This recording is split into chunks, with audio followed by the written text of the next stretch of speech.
In the midst of Trump's latest tariff threat, the Carney government will deliver its first budget. That'll happen in just 9 days. The Prime Minister laying out his fiscal plan, his vision, with Canada's economy under pressure, while also trying to get some support from the opposition to pass the budget. Steven MacKinnon is the government House Leader, and he joins me in studio. Nice to see you again. Great to be here. I'm going to start on the news, if that's okay. And that is the news that the President has terminated trade talks after seeing this ad that the Ontario government paid for. What do you make of this decision by the President? Well, what the Prime Minister's been very strong on with all of us since this entire process got underway is control what you can control. This is obviously not something that we can control from any point of view. So keep your head down, keep working. If you're involved in the trade discussions, stay working on the trade discussions. If you're productively occupied elsewhere on the government's agenda, keep marching forward. We have a plan, we have work to do, and keep doing the work. And the problems, obviously the Prime Minister carries a hard and a large burden in terms of those, but all of us, I think, are all pretty resolute to just keep marching down the field. And I know you're not involved in the trade talks, so I won't belabor this too much, but has there been, to your knowledge, a conversation with the Premier to stop running the ads? I have no idea. Here's what I will say, though. Doug Ford's on Team Canada. He's maybe our first-line center. He's been an incredible patriot. He sweats blood for his province. Obviously, we see that every day. So I'm loath to criticize Doug Young. Doug, there's a name for you, Rosie. Doug Ford for anything. Do you? I imagine there's an effort to get the trade talks going again. Well, what I can say is that these talks have advanced significantly. I think the Prime Minister has been updating Canadians on that. We are far down the road on discussions in the sectoral on the sectoral tariffs. It'll be for others to describe, that progress in greater detail. So this isn't a setback, but a lot of work by a lot of serious people in the United States and in Canada has happened. I don't want to diminish anything, but I do want to say that a lot of work's been done, and it's hard to imagine that work would go for naught. Okay, I'll move on to the things you're more directly concerned with and involved in, and that is, first and foremost, getting the budget passed. So that's happening in a couple of weeks, the budget delivery anyway, not the vote. You said this past week that you're worried. What are you worried about? Well, about math. We have a minority government, but we do believe we have a mandate to present a plan, the Prime Minister's vision of moving this country forward economically. That's what we'll be doing on November 4th. The opposition parties, if you take them at their word, what they say publicly, Mr. Poilievre, who's put forth a set of demands that he already knows are unattainable, and by the way, wants the deficit looked after, but wants to subtract tens, hundreds of billions of dollars of revenues from the federal government. So that's pretty hard to square. Mr. Blanchet of the Bloc Québécois, who called the budget illegitimate, coming from someone with 22 seats in a 343-seat House of Commons. That's a little rich, but called it illegitimate and said he wouldn't vote for it in both cases without having read any part of it. The Prime Minister has met with both of those leaders and the other leaders in the House of Commons. We've listened to what they've had to offer. That's good because it requires them to take stands. It'll be up to them to explain and defend those stands. But as we speak right now, we don't have the votes. Right, but isn't that your job? Isn't it your job to find the votes and to go to those other parties and see what you can do to get their support? Isn't that what your those conversations are happening. The Finance Minister has had other conversations. I talked about the Prime Minister. Other ministers are speaking with members of all of the opposition parties. We're getting their input. But we believe we have a mandate. And at the end of the day, some hard choices are going to have to be made. The Prime Minister talks about spending less on operating expenditures in the federal government so that we can invest in things that we must invest in, which is growth-producing major projects, assets across the country. That's the plan, I think, that we've been very transparent and very consistent on describing since the election. And the election was 6 months ago. So it'll be in the opposition parties' hands to determine whether after 6 months of very consistent talk from this government about the challenges we face and how we propose to address them, it's on them if they wish to make this parliament fail. Frankly, that sounds a little bit like a dare. It might be on them to make a decision on how they're going to vote, but it is on a minority government to decide if it wants to survive and to come up with a way to either get people not to show up and vote or get their support. I get what you're trying to do here, but the ball is also in your court. Well, what I'm trying to do here is explain to Canadians that we've spoken to the opposition. Yeah. We've made very plain that these are the parameters in which we're willing to have discussions. We are going to have to rationalize some of the operating expenditures of the government. We are going to have to invest in our economic capacity as a country. Those will be major investments. So within that, yes, what specific contributions, large and small, might you offer to the government's agenda? We've asked those questions, I think, pretty explicitly of the opposition. They will have to decide, because we are not negotiating on those principles. We'll negotiate on details, but we're not negotiating on principles. The principles of spend less to invest more, those are principles we won't negotiate on. So the opposition parties will have to determine whether the differences between us are sufficiently large to cause the Canadians to go to the polls after 6 months. Okay, but would you be comfortable going to the polls? With a government that has a mandate, we believe, to put this plan into action. But would you be comfortable going to the polls based on that? We would be reluctant to go to the polls. We don't believe an election's necessary. We, in fact, think Canadians would rather the government get on with things, and that's what we're proposing to do. The opposition, once again, will have to decide after 6 months whether those differences are sufficiently large that they're going to have to explain to Canadians why they're causing an election at Christmas time. Sure. I mean, you would also have to explain why you didn't put forward a budget that could get passed. I take your point, but everyone would have to bear some responsibility. You mentioned Pierre Poilievre and Yves-François Blanchet. You didn't mention the NDP, Don Davies, with a much reduced caucus. Are there any talks going on from you and your office about getting their support or potentially helping them with some of their parliamentary budget to try and get their support? Well, I've spoken to Mr. Davies many times, as have many of my colleagues. I didn't lump them in with the other two parties because, frankly, their public commentary, their public commentary has been a little bit more constructive than the others, not ruling anything in, not ruling anything out. I have no idea what the NDP intends to do with respect to its votes on the budget. That'll obviously be up to their caucus and to their party. But again, the math is pretty clear. We don't have a majority, and if we don't have the votes, an election will occur around Christmas time in Canada. Okay, I want to put that aside just for a moment and ask you a question just about the Prime Minister's speech around the budget, because you yourself referred to it a few times. That question that he put out there, or that appeal that he put out there to Canadians, that they had to be prepared to make sacrifices. Canadians are going through a lot right now, right? Cost of living is still an issue for many people. Cost of food is very high. What more can we reasonably ask Canadians to sacrifice right now? Well, again, what I would say first off is that that speech contains multitudes, obviously very much in a series of speeches that this Prime Minister has given, where I think he once again very consistently laid out where he thinks the country ought to go.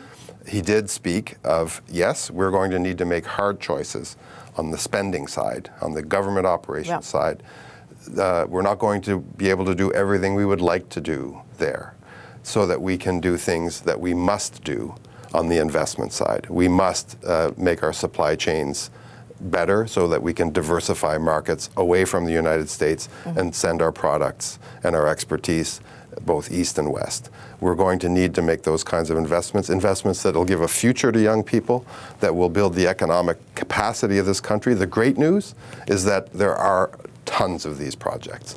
The number of projects coming forward to the government speaks to the great ingenuity of Canadians, the great enterprising spirit of Canadians. So we'll be investing massively on that side. But we will be making hard choices on the spending side. And that's the kind of budget that this Prime Minister, I think, has described since he's been sworn in. Okay. Steven MacKinnon, nice of you to make the time. Thank you. It's great to be here. I will always be straight about the challenges that we face and the choices that we must make. And to be clear, we won't transform our economy easily or in a few months. It will take some sacrifices, and it will take some time. The Prime Minister offering a preview of what to expect in the upcoming federal budget, just 9 days away now, warning of sacrifices, but not saying yet what they will be. The budget comes, of course, as many Canadians face growing anxiety in this challenging economic climate, and that economic pressure forcing them to make tough choices about their future. Zach Robichaud is one of the Canadians feeling the economic pressure, and he joins me now. Zach, nice of you to make the time for us. Thanks for having me, Rosemary. You're one of many Canadians feeling the pressure right now between housing costs and the cost of food. Give me a sense of how this is affecting you and decisions that you're making. I mean, there's rising costs in general have been a big struggle for me and my family. We've had a lot of struggles financially, just with, I wouldn't say making rent, but essentially just staying in the gray, so to speak. Yeah. Both my wife and I work full-time jobs. We have a young girl, and we regularly struggle just to stay out of the red on a daily basis. And I know there's a lot of people that are worse off than me. Like, I consider myself lucky enough to have a place to, a roof over my head, and there's just a lot of people that are less fortunate than I am that are also dealing with the same struggles or worse. So and what is the primary kind of pressure point? Is it rent? Is it food? Is it just it all happening at once? How would you explain it? I honestly don't think it's a single problem. I think there's a lot of different problems that we're facing. Just a diverse job market is a big one. There's not a lot of jobs out there for Canadians right now. I think that a lot of the jobs that are out there aren't necessarily legitimate, and there's reasons I could get into as for why I think that. But so people struggle to find work, people struggle to afford groceries, people struggle to find just like a standalone home that they could live in and raise a family in. And I understand that you've actually, at least for now, delayed having another child because of that. Is that right?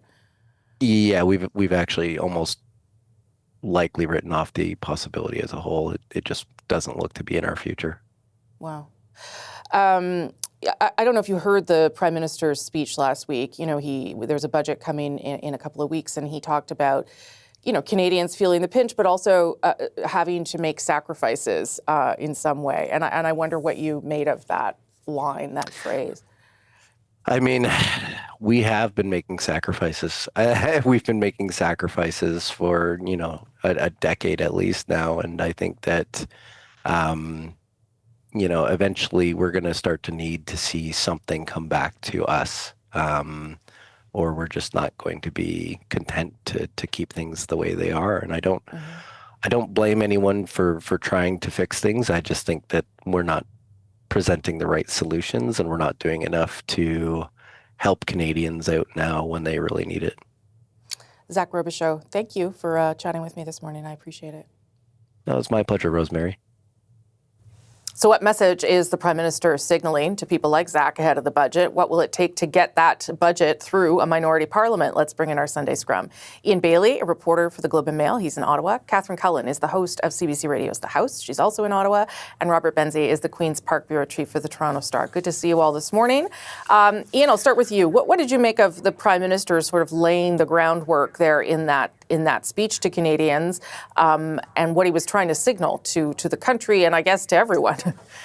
Well, Mr. Robichaud just now, a reminder of the impact of the policies that come out of Parliament Hill, the budget we're going to see coming out in not too much time from now on. the Prime Minister delivering that speech on air had an opportunity to sort of speak to Canadians about what he planned to do and what the budget might include. And I think obviously events in the last 48 hours with Donald Trump have, I think, bolstered the Prime Minister's case for urgency, the sense in the speech about how, these are tough times. I could read off lines from the Prime Minister. We have to take care of ourselves. We can't rely on one foreign partner. So Donald Trump has helped, I think, Mark Carney and the government with this budget and its sort of urgent rhetoric and sort of the urgent approach I think we're going to see. Now, the politics of this will play out. The government will have to find a few votes to get this budget through, and we'll have to see the details in the budget, who's going to be cut, what programs are going to be cut, and how this is going to play out, and whether it's going to help, again, people like Mr. Robichaud. Yeah. But I think things have changed since say, Thursday in terms of the table that this budget is being laid on. Yeah, and I should say the government House leader who I spoke to on Friday, we'll see it in the next hour, says he doesn't have the votes right now, frightening me into the possibility of an election. But I think that's good analysis that Ian did there, Catherine, that this actually in some ways could help the Prime Minister. What's happened with Donald Trump could help the Prime Minister sell the budget and the choices he's making. Yeah, I mean, I think if we had to sum up that speech, 20, 30 minutes, it could just be buckle up, dramatic times, dramatic budget. I really do think that was the message that Mark Carney was trying to get out there. Often when you listen to the Prime Minister speak, and you can go back to the election campaign as well, there is this, some of his more, I guess, noteworthy remarks. He starts with the peril and then brings in the inspiration, right? The difficulty of the moment we're in. He loves that phrase, hinge moment. We know he wrote a book with that title that we're still waiting to see. These are difficult times. He lays out the uncertainty that we all, so many people, feel so viscerally right now at this moment. But then he offers a solution, right? The inspiration. We are going to come together. He talked a lot during this speech about swinging for the fences. In this case, I think we need to understand that means big spending, right? The Prime Minister has been talking about this for some time, be it on military, housing, infrastructure projects. But I would say also there was a third piece to this, and it was the warning, Rosemary, right? The sacrifices. I thought it was very powerful hearing Zach Robichaud say, we're already making sacrifices. And so the key question here is, what are these sacrifices going to look like? We know this is talking about cutbacks in government spending. You think about things like foreign aid spending. The UK cut foreign aid spending in order to increase its military spending. It's hard to see that Canada wouldn't do that. Things like Indigenous services is a big chunk of the budget. So what are these sacrifices going to look like precisely? That is the question looming over all of this. Yeah, and Rob, also, how long can Canadians wait? Because he also talked about that, right? About how it's going to take some time to transform the economy. Yeah, exactly, Rosie. And, I would say the Prime Minister's speech was a campaign event. He had it at a university speaking to young people. And yet I was surprised that we didn't get a campaign Gainsburger. There wasn't the specific policy change that he was making that would affect those young people in the audience. I was surprised that he didn't tip his hand a little bit more. And I don't know if they held, obviously they're holding a lot back. The next day, the Prime Minister was with his friend Doug Ford, the Premier of Ontario, at the Darlington nuclear plant here in Ontario. And he was pressed a little bit about what was in the budget. And you could tell that Carney almost did actually reveal something. And then he said, I don't want to scoop myself. Yeah. And I think that's the challenge, though. I mean, this sort of Dance of the Seven Veils kind of shtick is, it's not new. I mean, this is what politicians do. But Ian is right that since the speech, things have changed a lot because of Donald Trump. And I think this is the challenge. But he is going to have to show something. I know Steve MacKinnon is going to be telling you later, Rosie, that it's dire and they're not sure if they have the votes. I will bet that they will have the votes and that this budget will pass, because I don't think anybody wants an election. I don't think the Conservatives want an election. Yeah. Well, I pressed him many, many times on why he would be saying that. I'm guessing it's some posturing to try to scare the opposition parties into voting. But Ian, give me your sense of whether you think they will be able to find either support or a few people to stay home and not show up for that vote.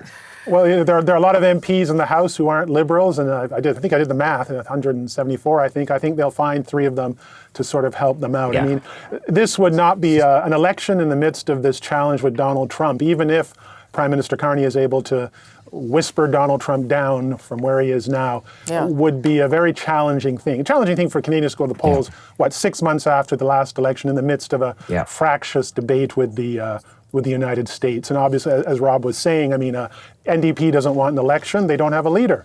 The Conservative leader is facing a leadership review and has his own issues, with Mr. Carney more popular as a prime ministerial choice. So I'm not sure about the Bloc. But anyway, I don't think anyone wants an election right now, so soon after the last one, in the midst of what's turning into a crisis here.